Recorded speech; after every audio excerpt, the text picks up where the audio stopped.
Hi guys, greetings from my morning cardio session. It's like 5 a.m. and here we are, literally. There's nothing that gives me more pleasure than this. I mean, you have no idea. Not a clue. This is literally my favorite moment. I mean, the peace that I feel, the connection with God that I feel right now, the inspiration that I feel, you know?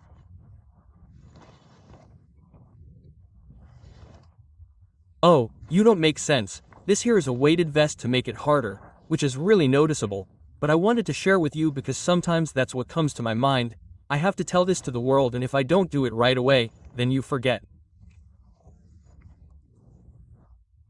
And that's one of the things you have to learn. Never put it off until later, not until tomorrow, nothing. Do it all now, because all those thoughts that come to you, inspirations that come to you, are from God. They're from God, they're heavenly. And I wanted to share with you because it's something that people ask me a lot, how to get closer to God, how I got closer to God. And I want to tell you a little bit about my case, right? Because before, I wasn't someone who thought about God, who talked about God, nothing. I've been married to my wife for 9 years. We've been together for 9 years. And she's always been a woman of God, always, always. I didn't even know that she prayed. I had no idea what prayer was. She's always been, she never talked about it with me, she kept it to herself. I mean, little by little, obviously she's influenced me, I've gotten closer. But I want to tell you above all about everything that happened, and that is that each time I achieved more of the things I wanted in life, I got closer to God, right? I mean, as I was achieving goals, right? My physique, right? Living abroad, and working in what I wanted, money that I hadn't even dreamed of, cars, right? Sometimes I bought the Corvette, the Lambo, my wife, traveling, I mean, life, etc., etc. What happened? First, I went through a phase, right? Obviously, I stopped taking drugs, partying, and bad company. Friends who aren't really friends are enemies, party and drug buddies, and all that, are simply people. Although there are people who don't have to take drugs, I mean, there are people who don't take drugs and also aren't friends because they don't have a vision, they're not following the purpose that God has for them. They don't have good thoughts, they have bad thoughts, and that's just as bad, okay? But, as I was achieving more things in my life, there came a point where I literally didn't realize it again. I mean, I didn't realize that I had an emptiness, because supposedly I had everything. But, again, I started playing with partying, drugs, and it got to women, to wanting other women. And well, that whole phase of my life, I almost destroyed everything I built. I mean, I almost destroyed my business, okay? I put together a team, I left my business, I disconnected from my people, and that led me to boredom, which took away my desires, which led to a lot of bad things. Feeling alone, empty, without connection to anyone, and the most brutal thing I had built was the connection with all my students, right? That on the one hand, okay? I started to completely destroy my marriage. I mean, a couple of times, on my part, especially on my part, I almost ended it. It's crazy how the devil gets into your mind with the thoughts that create drugs, partying, the temptation of other women, the thought of seeing another woman. It's crazy, isn't it?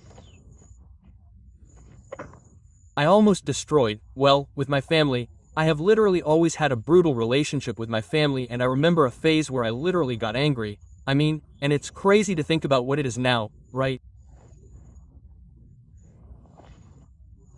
Everything, absolutely everything, machines, everything was almost destroyed. God has always been with me in Jesus and has saved me from a lot of things. And one of the things, when you get to such crazy points where you don't listen to God and you go so far into the darkness, you don't wake up with circumstances, quite heavy external circumstances like a motorcycle accident, like an almost overdose of cocaine. And in those people who reach those points, we only wake up with a very, very heavy, very big external circumstance. But I wanted to share this so that you understand that just like I achieved all those things that were my dreams, right? Life, the country I lived in, the car I drove, Lamborghini, Ferrari, Rolls-Royce, Bugatti, everything. I mean, understand one thing. I really realized that I was empty. I mean, the step that I took, a big leap that I took, which was like, I think it was almost 2 years ago, a year and a half or so, when I started reading the Bible. That was a very big step, I mean, a very big step towards God. And that big step towards God was taken because at that time, no, I didn't do drugs. Yes, I did see other women outside of marriage. I hadn't partied for a long time, I hadn't done drugs for a long time, I had very good habits for a long time, okay? But there were external women still in lust, because lust is the final boss for men, it's the hardest thing to overcome, but I had an emptiness.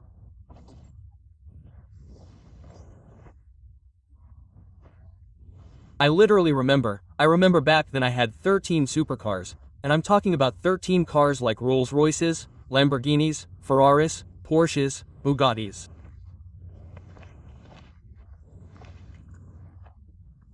Literally the cheapest car there that I literally never used was a BMW GTS M4, which was like 90k, 80k, 100k or so. That was the cheapest, and after that it was a 300k car. That's crazy, and I remember this perfectly, I'll never forget it, on a 110-foot yacht, which again was already that greed of bigger and bigger and bigger and bigger. I always wanted everything bigger, everything more, to pile more, and it's filling that void, right? That I didn't know I had. And I remember being on a 110-foot mom yacht, with 4 women on the yacht, my wife, 3 other Latinas, and sitting downstairs, just looking out over the water in the cabin. That yacht, at the very bottom, was the master cabin, and the window was really cool, in the sense that you sat up in bed. I remember it like it was yesterday, bro. You sit on the bed and look straight. Maybe since you're sitting at eye level, you have the water, I mean, you can see the water a little bit below and above, it's brutal. And I was there and I felt totally empty. No, I wasn't enjoying my life at all. And I already felt like a knot in my chest, I felt like a knot inside me that I had to undo.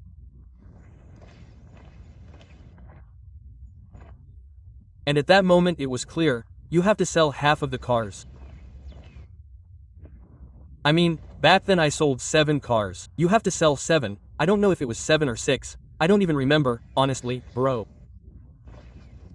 But it was making the decision in my mind, and I felt like a liberation, bro, literally like Jesus had freed me. In that moment I made the decision, I tested a contact, I told him the cars. We agreed on a price, and when I got back to Miami, literally 7 trucks came and took the cars. But that was the beginning of something, a very big liberation, and I want it to be a process that I have followed that has brought me closer and closer to God. I mean, God has always been there, and God is always there for everyone. Jesus is always there, and what happens is that we don't see him, we don't believe him, we don't have faith. But each time I was getting closer and closer. And what has brought me closer and closer to God is that I fulfilled all those desires that I had in this world, all those personal desires, all those desires that I had. When I fulfilled everything, I was really left with nothing. It was like, now what? And you realize that if you don't have God, you have absolutely nothing. Machines, I live right now. I mean, it's incredible the feeling that I have right now, the feeling that I don't need anything. I don't need any of the material things that surround me, nothing.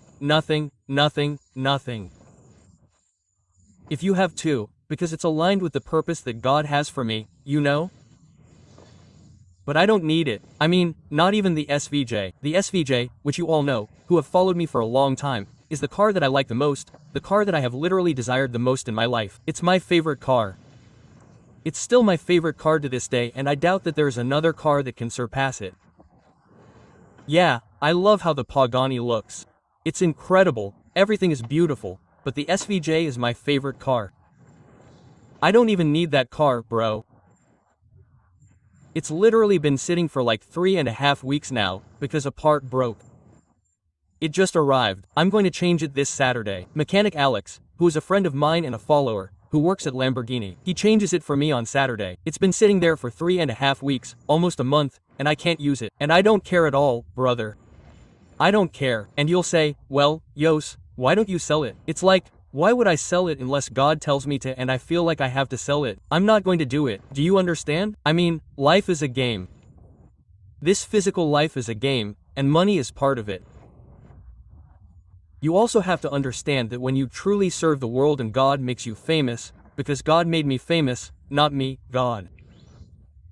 God made me rich, God made me famous, it's for a reason, do you understand? I have a specific mission in this world, just like you, and I'm clear about what it is, and God keeps revealing new things to me about that mission. And I know that my mission is largely to give faith, do you understand? And if I have those material things, it's because God gave them to me so that I can give faith to other people, to show that it is the way and it is the way, but I don't need it. That's the best feeling. But I wanted to share this with you because if you can speed up or get closer to God sooner rather than later, that is the best gift, it is the greatest blessing that one can experience. And that's why I share my story with you without mincing words. I literally don't care what people think of me. I don't care at all about humiliating myself. I don't care at all about making myself look inferior to other people. Many times my ego just wanted to make me look superior to others. I don't identify with that right now, not even halfway. I mean, as you can see, there have been many times when I just said what things were worth and how much I spent and how much I earned. That was a phase in my life. I don't feel like it at all, nor do I see myself saying that now. No, I don't. That doesn't mean that if you're in that phase, it's bad. You have to understand that each one of us goes through a process. But you'll realize, my dear friend, and you'll remember these words that as you've fulfilled your personal selfish dreams, you'll realize that it wasn't about that. And I fulfilled them all of them, all of them. There was nothing left. I've done everything I wanted to do, experimenting with women, threesomes, foursomes, flying in boats and yachts and in the life of going to the best restaurants in the world with 4 big women in a movie that I don't know, that was like nothing, more and more empty. It wasn't that. And you realize that Jesus and God and the Holy Spirit that Jesus gives us is the only thing we need, literally. It fills us, it makes us complete regardless of what job we have, what employment, what business, how much we generate, where we live. It doesn't matter, it's the most brutal thing of all. So, machines, I wanted to share this with you. Remember, my book is now available on Amazon. 2 years, literally 2 years, I've been writing that book. It's a guide to living. Every human being should read that book. Your mom, your dad, your grandma, your grandpa, your friends, you, regardless of what you do or what you want to do. It's a guide to living that touches on all the pillars of life: body, mind, relationships, spirit, money, personal branding. I mean, we touch on everything. It's crazy. You already have it on Amazon worldwide. If you don't have Amazon in your country, like Argentina or Colombia, it doesn't matter. You can order it on Amazon.com and it will arrive in your country, okay? Search for Medeo Atu and the book will be available. But guys, I love you so much. I'm excited because today I have a call with the Bosses Club, today's meeting is on Friday, tomorrow I have the university campus, and on Sunday my VIP room. I mean, I always get so excited when it's Friday because the mentoring sessions with my people start, and this is what I live for. I live for this. I live to serve, guys.